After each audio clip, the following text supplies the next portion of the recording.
एक चील की कहानी। बच्चों, यह उस चील की कहानी है जो कई दिन से एक बड़े से कबूतर खाने के चारों तरफ मंडला रही थी और ताक में थी कि उड़ते कबूतर पर झपटा मारे और उसे ले जाए, लेकिन कबूतर भी बहुत फुर्तीले, होशियार और तेज उड़ान थे। जब भी वह किसी को पकड़ने की कोशिश करती, वह फुर्ती से बचकर निकल जाता। चील बहुत परेशान थी कि क्या करे और क्या न करे। आखिर उसने सोचा कि कबूतर बहुत चालाक, फुर्तीले और तेज उड़ान है। कोई और चाल चलनी चाहिए, कोई ऐसी तरकीब करनी चाहिए कि वह आसानी से उसका शिकार हो सके। चील कई दिन तक सोचती रही। आखिर उसकी समझ में एक तरकीब आई। वह कबूतरों के पास गई। कुछ देर उसी तरह बैठी रही और फिर प्यार से बोली, भाइयों और बहनों, मैं तुम्हारी तरह दो पैरों और दो पंखों वाला परिंदा हूं। तुम भी आसमान पर उड़ सकते हो, मैं भी आसमान पर उड़ सकती हूं।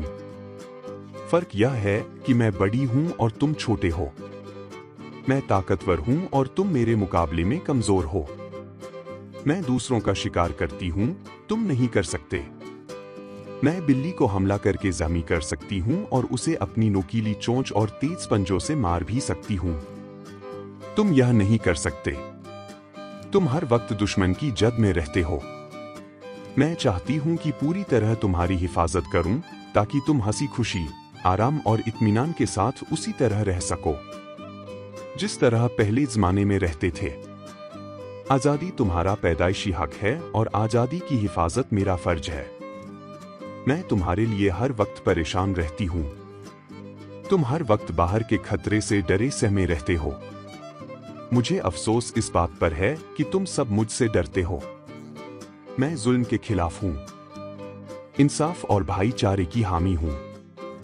मैं चाहती हूं कि इंसाफ की हुकूमत कायम हो, दुश्मन का मुंह फेर दिया जाए और तुम सब हर खौफ से आजाद, इत्मीनान और सुकून की जिंदगी बसर कर सको। मैं चाहती हूं कि तुम्हारे और मेरे दरमियान एक समझौता हो। हम सब अहद करें कि हम मिलकर अमन के साथ रहेंगे, मिलकर दुश्मन का मुकाबला करेंगे और आजादी की जिंदगी बसर करेंगे। लेकिन यह उसी वक्त हो सकता है जबकि तुम दिल और जान से मुझे अपना बादशाह मान लो। जब तुम मुझे अपना बादशाह मान लोगे और मुझे ही हक और पूरा अख्तियार दे दोगे, तो फिर तुम्हारी हिफाजत और तुम्हारी आजादी पूरी तरह मेरी जिम्मेदारी होगी। तुम अभी समझ नहीं सकते कि फिर तुम कितने आजाद और कितने खुश और खिरम रहोगे। उसी के साथ आजादी, चैन और सुकून की नई जिंदगी शुरू होगी। चील रोज वहां आती और बार बार बड़े प्यार मोहब्बत से इन बातों को तरह तरह से दोहराती।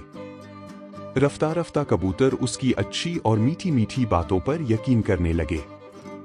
एक दिन कबूतरों ने आपस में बहुत देर मशवरा किया और तय करके उसे अपना बादशाह मान लिया। उसके 2 दिन बाद तख्तनशीनी की बड़ी शानदार तकरीब हुई।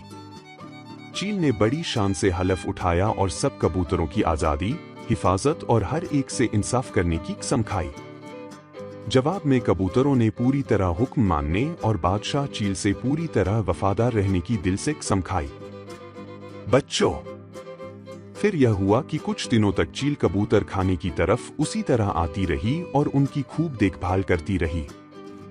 एक दिन चील ने एक बिल्ले को वहां देखा तो उस पर अपने साथियों के साथ ऐसा जबरदस्त हमला किया कि बिल्ला डर कर भाग गया। चील अक्सर अपनी मीठी मीठी बातों से कबूतरों को लुभाती और उन्हें हिफाजत और आजादी का एहसास दिलाती। उसी तरह कुछ वक्त और गुजर गया। कबूतर अब बिना डरे उसके पास चले जाते। वह सब आजादी और हिफाजत के ख्याल से बहुत खुश और मुतमिन थे। एक सुबह के वक्त जब कबूतर दाना चुग रहे थे तो चील उनके पास आई। वह कमजोर दिखाई दे रही थी। मालूम होता था जैसे वह बीमार है। कुछ देर वह चुपचाप बैठी रही और फिर शाहाना आवाज में बोली, भाइयों और बहनों, मैं तुम्हारी हुक्मरान हूं। तुमने सोच समझकर मुझे अपना बादशाह बनाया है। मैं तुम्हारी हिफाजत करती हूं और तुम चैन और अमन से रहते हो। तुम जानते हो कि मेरी भी कुछ जरूरतें हैं। यह मेरा शाही अख्तियार है कि जब मेरा जी चाहे मैं अपनी मर्जी से तुम में से एक को पकड़ूं और अपने पेट की आग बुझाऊं। मैं आखिर कब तक बिना खाए पिए जिंदा रह सकती हूँ? मैं कब तक तुम्हारी खिदमत और तुम्हारी हिफाजत कर सकती हूँ? यह सिर्फ मेरा ही हक नहीं है कि मैं तुम में से जिसको चाहूँ पकड़ूं और खा जाऊं, बल्कि यह मेरे सारे शाही खानदान का हक है। आखिर वह भी तो मेरे साथ मिलकर तुम्हारी आजादी की हिफाजत करते हैं। उस दिन अगर उस बड़े से बिल्ले पर मैं और मेरे खानदान वाले मिलकर हमला न करते तो वह बिल्ला न मालूम तुम में से कितनों को खा जाता और कितनों को जख्मी कर देता। यह कहकर बादशाह चील करीब आई और एक मोटे से कबूतर को पंजों में दबोच कर ले गई। सारे कबूतर मुंह देखते रह गए। अब बादशाह चील और उसके खानदान वाले रोज आते और अपनी पसंद के कबूतर को पंजों में दबोच कर ले जाते। इस तबाही से कबूतर अब हर वक्त परेशान और खौफजदा रहने लगे। उनका चैन और सुकून मिट गया था। उनकी आजादी खत्म हो गई। वह अब खुद को पहले से भी ज्यादा गैर महफूज समझने लगे और कहने लगे, हमारी बेवकूफी की यही सजा है। आखिर हमने चील को अपना बादशाह क्यों बनाया था? अब क्या हो सकता है? बच्चों, इस कहानी से यह सबक मिलता है कि हर किसी की बातों में नहीं आना चाहिए। हर फैसला सोच समझ कर करना चाहिए।